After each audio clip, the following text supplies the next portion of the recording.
All right, so we're going to continue learning about circles today, and specifically what we're going to learn about is something called inscribed angles. Okay, so an inscribed angle is exactly what it sounds like to you. If we have a circle and we have an angle that is inscribed, that means it's drawn inside it to where it completely fills it. It touches it, the angle touches the circle at the vertex and at both of these endpoints here, then this angle is inscribed. And we can label our angles. So this will be angle A, B, C. And you'll also notice that we have an arc right here. So we have this arc AC. And a way we talk about this is that we say we have angle ABC. Okay, we have arc AC, and arc AC is called an intercepted arc. And that just means that its endpoints here, A and C, are the endpoints of the angle, and they're the endpoints of the arc. So that's an intercepted arc. And one more vocabulary word that we need to know is that arc AC subtends, so S-U-B-T-E-N-D-S, subtends, that's a verb. Arc AC subtends angle ABC. And that just means that the arc goes from the endpoint of an angle all the way around to the other endpoint of the angle. If we had these angles continuing on like this, that would be fine. Arc AC would still subtend angle ABC. As long as the endpoints of the arc are on the sides of the angle, then that counts as subtending. There's a few theorems that you need to know about inscribed angles. So we're going to draw a couple of pictures. Hopefully they'll be pretty simple. The first one is, if you have an inscribed angle like this, and it could be any inscribed angle. It doesn't have to be exactly like my picture here. So let's say we have X, Y, Z. Okay, an interesting fact about inscribed angles is that the measure of angle XYZ is equal to 1/2 the measure of arc XZ. So an example of that would be, well, suppose this was 80 degrees, then the measure of angle XYZ would be 40 degrees. So that's a theorem. It's called the inscribed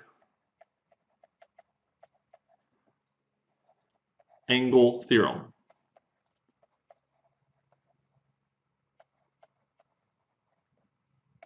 Okay, so don't go thinking that every arc is half of every angle now. It's only if it's an inscribed angle. Before, we had circles like this, and we had central angles. If the angle was x degrees, the arc was x degrees. So in a central angle, the angle and the arc are the same. In an inscribed angle, the angle is 1/2 of the arc. So something else that's kind of interesting as a result of that, if we drew a circle and we had multiple inscribed angles. So let's say we have this inscribed angle, and then we also have this inscribed angle. So we'll label these to make it nice and pretty. So this can be A,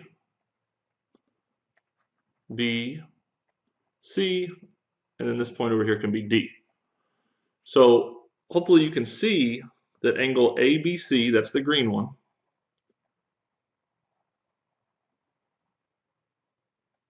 corresponds to this blue arc here, AC. So arc AC subtends the green angle, angle ABC.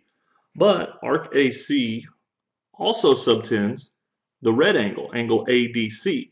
So if this arc out here, arc AC, is a certain measurement, whatever it is, hopefully it'll make sense to you that this angle is congruent to this angle because they're both half of this arc here. So they're both half of x degrees, whatever x is. So when you see a problem like this and you see two angles that have the same arc subtending them, you can know that those two angles are congruent. Just like lots of the problems in the class, things wind up being congruent. Same case here. All right, the last kind of interesting thing that we need to know about inscribed angles is when you have a circle and you have inscribed in it not just an angle, but a quadrilateral. So I'm going to inscribe a quadrilateral. And you'll see this is not, it's not a square, it's not a rectangle, it's not any kind of quadrilateral except just a plain regular quadrilateral. So I'm going to label it. It'll be quadrilateral A, B, C, D. And I want you to think for a minute about what would be true about these angles in this quadrilateral. You know that they add up to 360 degrees, but that's not something new. And we're looking for something new, some other connection you can make. And I'll give you a tip that the connection has to do with the opposite angles. So angle D and angle B. And one of the things that people jump to real quick is they say, oh, Mr. Lewis, they're congruent. Well, they're clearly not. This one's, angle D is clearly an obtuse angle, and angle B is clearly an acute angle. So there must be some other kind of connection. Now what I want you to see, what I want to show you, is that angle B, which is right here, this is angle B, goes from A to C. And so it has this arc right here, arc ADC. All right, so that's one of the sides. Now we're going to go to the other side, the other angle, angle D. Angle D opens like this. And angle D also goes from A over to C, but it goes ABC, like this. Now, I don't know anything about either of these two arcs. I don't know anything about either of these two angles.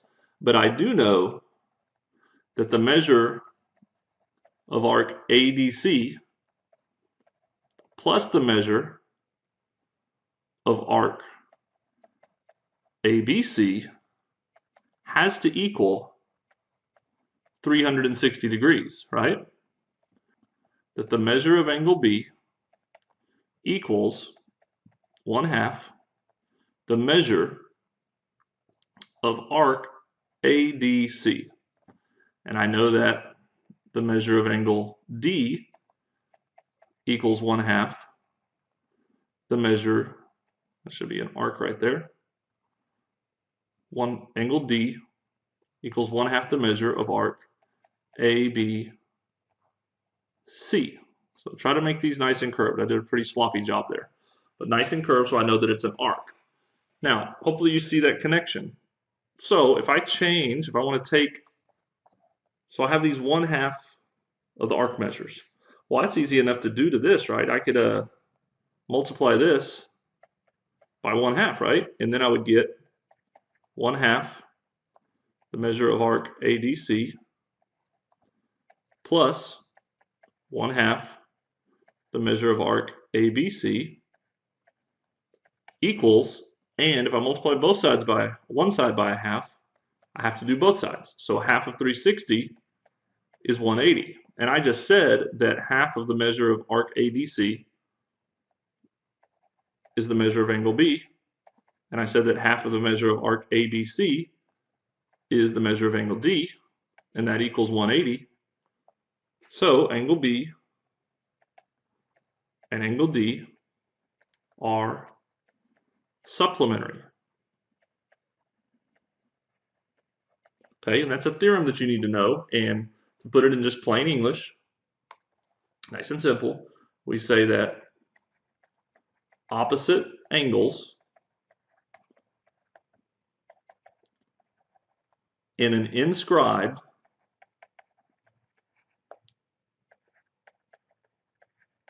quadrilateral are supplementary.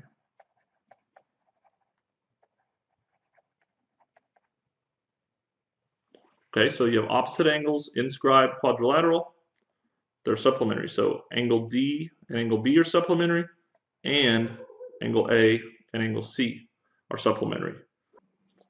So that's it for the lesson. If you have any questions, make sure you write them down. Come in tomorrow and be ready to work with this.